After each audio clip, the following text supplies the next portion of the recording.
year. For the brand new season, brand new hosts din ang makakasama natin for the first time sa Your Face Sounds Familiar stage. Vom Navarro and John Hilario. Samahan mo ako. Tara! Take tayo punta!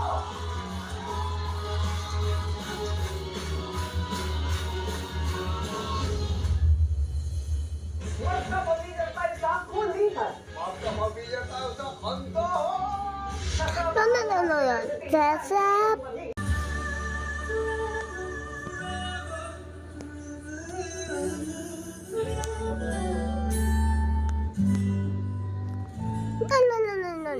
Bap. No. Umano ang 5 menor de edad sa mga banyaga. Nasa gitna naman ng NBI ang mga bata. Nagpapatrol si Ann Ambrosio.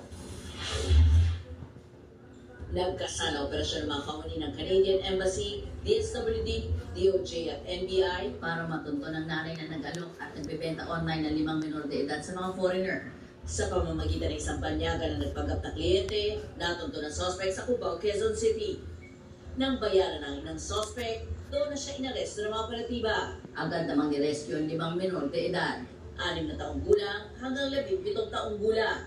We were able to establish na ongoing pa yung sexual exploitation ng mga minors.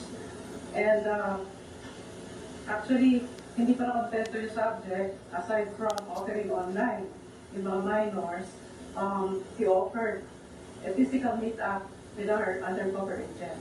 That's why we conducted an entrapment operation.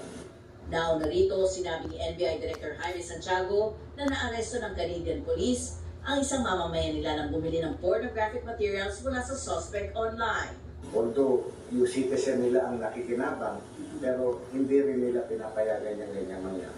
Na-trace namin kung saan nagmumula yung ipinebentang mga porno. Sa pakikipag-ugnayan sa Canadian Police, doon na nalaman na ang mismong ina